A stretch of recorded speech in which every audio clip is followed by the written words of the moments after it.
The Muppet Christmas Carol is, in my opinion, one of the very best Christmas movies of all time, and I stand by that. In fact, it's been a tradition of mine to watch the Muppet Christmas Carol every single Christmas since 1993, when I watched it for the very first time on VHS tape, and from that first viewing, I fell in love with this movie. It was this movie that actually introduced me to the famous story written by Charles Dickens, and as the years went on I seeked out other adaptations of A Christmas Carol, but The Muppets was always my favourite. The movie was released in cinemas in 1992 and it was the first Muppet movie to be produced after the sad death of Jim Henson. The movie was directed by Jim Henson's son Brian Henson, who did an absolutely fantastic job at bringing this adaptation to life. Sort of tried to set up a world where anything goes, where the Muppets are comfortable. Jim Henson is a great director. He's a pig's director. He has this thing about being close to rats. I don't know what it is. This is Brian's directorial debut, but he's been great. You know, he knows how the Muppets work. As soon as the movie starts and the camera sweeps over the snowy rooftops, it already feels like Christmas. You're instantly overcome with festivity, with the amazing Christmas music paired with the very attractive visuals of the set pieces that reimagine a 19th century London. And even though the set pieces obviously look fake, they are utterly delightful, with the buildings and door frames having an angled design to them that made the sets unique. The movie was also shot with some very really unusual but effective camera angles that had not really been used before in a Muppet movie. And the world that they actually created in this movie, you just accepted that it was the real world and consisted of so many different kind of Muppet characters that are all individually dressed in their very own Victorian attire. The costume designer even had real linings sewed into the Muppet jackets and real little pockets as well. The attention to detail was immaculate. The movie set had to be designed with raised flooring so that the puppeteers could actually stand underneath and operate the Muppets, whilst the human cast walked around on the raised floor on narrow walkways, meaning that they had to watch their footing. And this movie was one of the very first Muppet movies to actually use CGI and various green screen effects to achieve some impressive shots, especially when you see the Muppets' full body on screen. Throughout the movie we're joined by Gonzo, who has taken the role of Charles Dickens himself and provides narration to the story, and Rizzo the Rat, who is actually the only Muppet to play himself, comes along for the ride, and he is probably one of the funniest characters throughout the movie, with his wisecracks and hilarious mishaps. I am here to tell the story. And I am here for the food. Thank you for making me a part of this. Oh, there's only two things in this life I hate. Heights and jumping from them. Oh, that smells wonderful. Oh, at least I landed on something soft. And hot! And then we have Ebeneezer Scrooge, who is played by Michael Caine, who really does shine in this role. He plays Ebeneezer so well, and in my opinion, for me, he is one of the best versions of Scrooge to ever grace the screen. And that is probably because of the way he plays the character. Before the movie went into production, Michael Caine said the following: "I am going to play this movie like I'm working with the Royal Shakespeare Company. I will never wink, I will never do anything Muppety. I am going to play Scrooge as if it is an utterly dramatic role and there are no puppets around me." Which I think was absolutely the right choice. Playing him straight worked brilliantly and ensured that the movie was grounded in the Dickens story, whilst the Muppets do what they do best. But that's not to say that the Muppets did not add so much heart to this movie. In fact, I say that they added a bucket load of heart, with just the right amount of humour. In my opinion, this is some of Caine's best work, and his acting is phenomenal as he takes the character from his mean-spirited ways to his delighted, giddy, joyful ways at the end of the movie. His range of emotion is a pleasure to watch and sometimes heartbreaking. In fact, most of the movie is displaying the tragic story, showing Scrooge slowly turn into the mean old miser as we know him. But with the inclusion of the Muppets and the jokes that are scattered here and there, somehow make it a fun watch. Often with Rizzo and Gonzo breaking the tension when we are watching a dark or sad scene. Oh, is it too early for breakfast? Yes. Oh, good. Supper time. At the start of the movie, we are treated to the first of many absolutely brilliant musical numbers. This one is titled Scrooge, and it's basically the Muppets singing about how cruel and mean Scrooge is as he walks through the streets, as the camera stays low, not revealing his face until the very end of the song when he reaches his office and barks. Humbug. And I really like the way they kept the camera angles low, not revealing Scrooge's face until the very end of the song. I think it worked really well in building up the mystery of who this man was right up until the very end of the song. It just worked perfectly. Inside Scrooge's office, we are introduced to Bob Cratchit and his army of bookkeepers that happen to be rats like Rizzo. A great addition, and they have some pretty fun jokes that never fail to get a laugh from me every single year. The character of Bob Cratchit was played by Kermit the Frog, and of course Kermit had been voiced by Jim Henson for the longest time.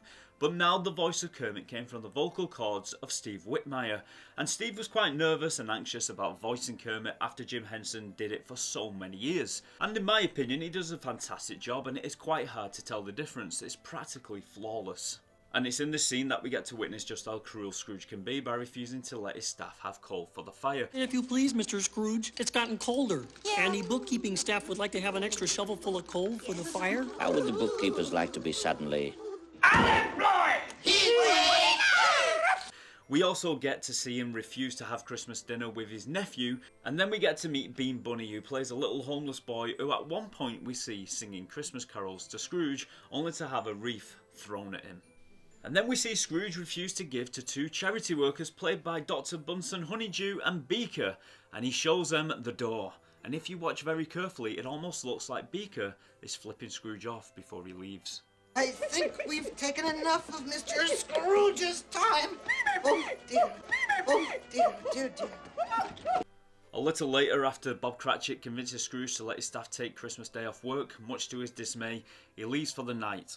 Kermit and the bookkeeper start to tidy and close the office for the night, and it's here that we are treated to our second song of the movie, One More Sleep Till Christmas, which is so catchy and so full of happiness and festivity, which is a great contrast after the previous scene with Scrooge. There's magic in the air this evening, magic in the air.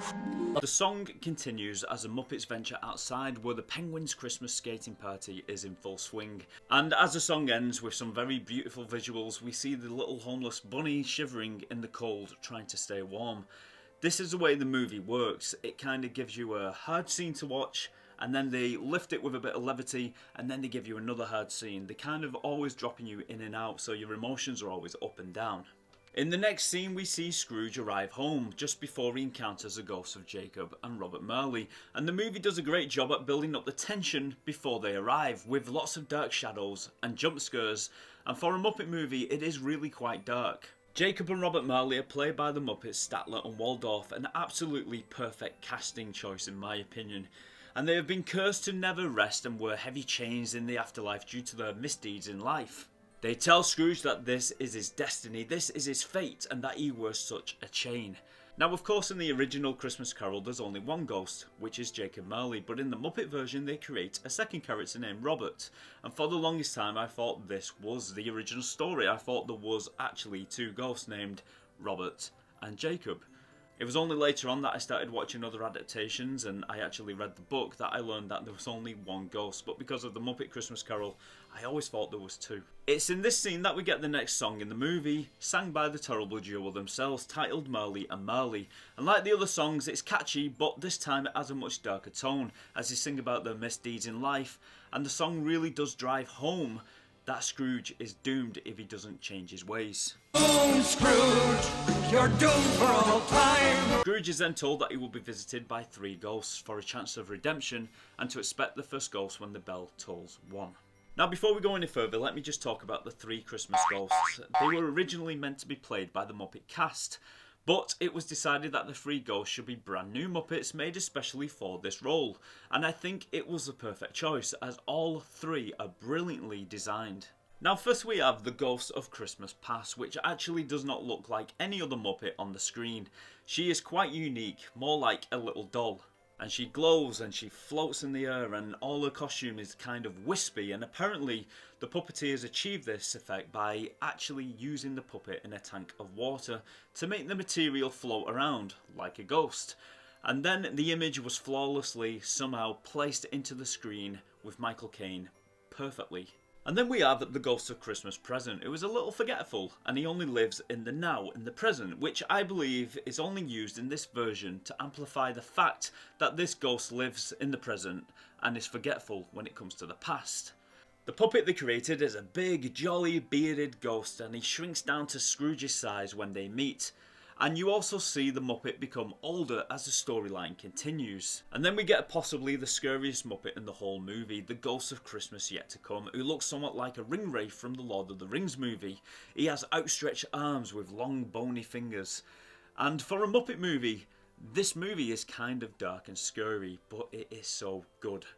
The first ghost, the Ghost of Christmas Past, takes Scrooge back to his childhood days, back to his school, as it is closing for Christmas, and we see a very young Scrooge is left alone. And then we see Scrooge grow a little older and become the apprentice to Fozziwig, who is played by Fozzie Bear. It's just perfect. And to have any other Muppet play the part of Fozziwig would have been a massive, massive mistake. Although I will say this, Fozzie Bear did seem a little bit underplayed, but you can only give the Muppets as much time on screen as the story allows, I suppose. Whilst at Fozziwig's Christmas party, we see a young Scrooge meet a young lady named Belle, and their love story grows over the next scene, and we discover that Scrooge has this fixation with money, and it forces the couple to go their separate ways. But it's the way that the movie plays this scene out. It is somewhat brilliant, with another song that this time is sung by Belle herself, titled When Love Is Gone. Love is gone, when love is gone. It is a really emotional song and really pulls at your heartstrings as the couple separate forever. There's even a small part where Ebeneezer sings a few words behind Belle with tears in his eyes, longing for his shadow of the past that he let slip away. This song is absolutely essential for the movie and this scene to work. But when the movie was released, it was decided that this song would be cut from the movie as it was believed that it would be too boring for children. Although the song did make its way back into the VHS release, and this is a version that I watched as a 10-year-old, and even at that age I could appreciate this scene. And later on when I purchased the DVD, I was really disappointed to find that the song was missing, and instead we got this really hard cut where we see Belle and Scrooge have a very short conversation, and then the scene jumps completely, cutting out the song, totally ruining the emotional impact the scene had.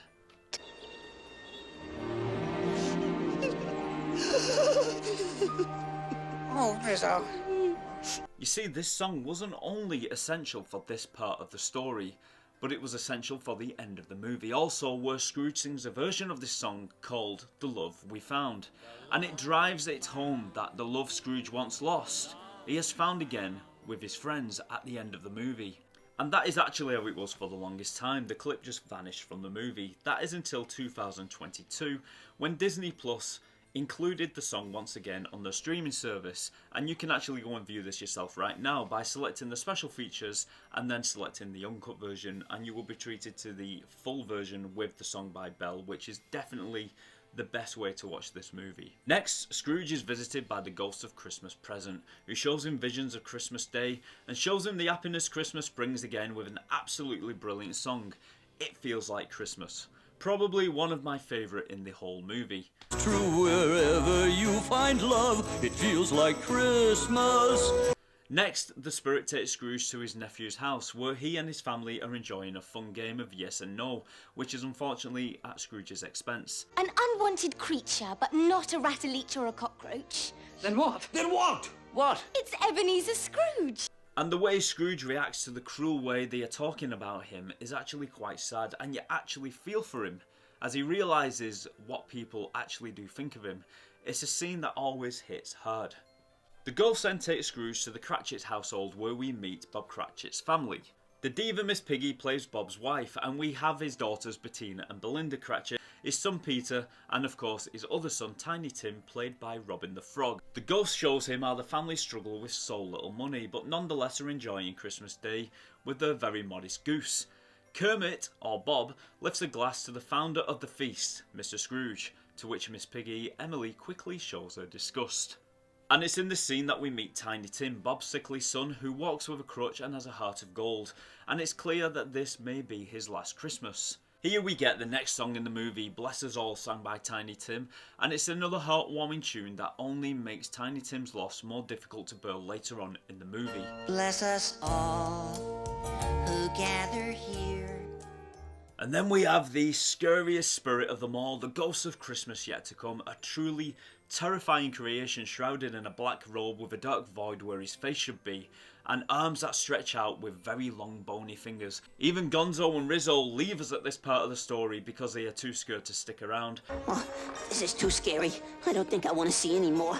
Oh, you're right, you're right. This is where the movie gets truly dark. The ghost takes Scrooge into the future, where at first we see some characters discussing the passing of a man who will not be missed. And then we see a scene where Scrooge is witnessing a dead man's blankets and bed curtains being sold by Old Joe, who is played by a gangly spider that fits the scene so well in a dark, wet alleyway. Scrooge is desperate to see some tenderness and asks the spirit to take him back to the Cratchit house, which was a place of joy and happiness the last time Scrooge visited. And when they arrive, Scrooge discovers that Tiny Tim has passed away, and this is a very, very sad scene. In fact, out of all the different versions of a Christmas Carol movie I have seen throughout the years, the loss of Tiny Tim has never been more impactful to me as it is in this movie. It really is a very, very sad scene as Kermit or Bob talks about how he has chosen a nice place on the hill in the cemetery where Tiny Tim can see the ducks.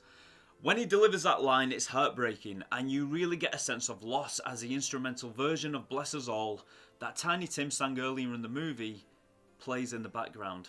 And then the scene changes and the spirit takes Scrooge to the graveyard and shows him his own gravestone. And Scrooge breaks down, and it's played brilliantly by Michael Caine. And he promises to honour Christmas and keep it throughout the year, and promises not to forget the lessons his free spirits have taught him, and begs for redemption. Then all of a sudden, the movie gives us a very good transition. And Scrooge is back in his bedroom on Christmas morning, and he's ecstatic. And the dark tone of the movie we had moments ago has gone. And colour is back in the scenery, and even Gonzo and Rizzo have returned, and Caine's acting is spectacular as we see him overcome with joy. And Cain plays the scene out so well. You really feel that he is just filled with excitement for the very first time. And the comedy is back also as Scrooge pushes a window open, knocking Gonzo and Rizzo off the ledge. Scrooge gets the attention of the homeless rabbit played by Bean Bunny from the beginning of the movie and sends him off to buy a turkey and have it delivered to the Cratchit house. We then see Scrooge go into the streets wishing people a Merry Christmas and righting a few wrongs like giving to charity. And in return, Beaker hands Scrooge his own red scarf, a really nice touch. And then we get the song A Thankful Heart, which I think might actually be my favourite song in this movie. Forget what I said before, this may be actually my favourite song. In fact, I kind of like every single song in this movie, but this one is just so uplifting. It's fantastic. A heart with an endless joy, with a growing family, every girl and boy will be nephew and niece to me. And I truly believe it's down to Caine's acting and definitely not his singing voice, which isn't bad, but it isn't great. But even Michael Caine was aware that he couldn't sing, but he insisted it was better this way for the character and he refused to have singing lessons. Yes, some dreams come true. Yes, some dreams fall through. I think it's rather sad too that he can't even get the tune right. You know? When I first became an actor, the producer said to me, "Use the difficulty," and that's what we've just done. We've used the fact that I can't sing. Does it help to have the young lady in your headphones, or would you rather hear just yourself alone? No, I don't ever want to hear myself alone. Okay. Beautiful. Right? I wish I could sing like that. This part of the movie, the ending of the movie, is just filled with so much happiness and joy as we see Scrooge embrace Christmas. It just works, and it works really, really well as Scrooge sings A Thankful Heart, as he goes around handing out gifts and greeting everyone as he makes his way to the Cratchit house. The ending of the movie sees Scrooge knocking on the Cratchit door and pretends to be in a foul mood as he tells him that he is going to raise his salary and buy the house for him, and asks them to join him for a turkey dinner. And then we get the final song, The Love We Found, which is a callback to Belle's song, When Love Is Gone, which was cut from the movie, which is essential for the final song to have an emotional impact as the credits roll. A perfect ending to tie up both scenes from the movie. A scene where we see Scrooge lose something and gain something that he has found once again. The love we found, we carry with us. And when the movie does end, you feel such a buzz. You feel such a fuzzy, happy feeling of joy, and I don't know, you kind of want to rewind it and watch it again. That's how it makes me feel every time. The Muppet Christmas Carol is a very dark movie in places, and that's because it is very faithful to the book. But the Muppets in the movie provide levity to bring us back from some of the more emotional scenes. You can definitely expect to be laughing one minute and crying the next. But the comedy isn't overdone, it's done perfectly and does not bring us out of the story. It's just the right combination. The Muppet Christmas Carol movie is my all-time favourite Muppet movie and Christmas movie combined. It's a must-watch every Christmas, and I always make sure that I do. And if I ever did miss it, Christmas just wouldn't be the same. Thank you so much for watching, and have a very, very Merry Christmas. I'll see you soon. And so, as Tiny Tim observed, God bless us. God bless us, everyone.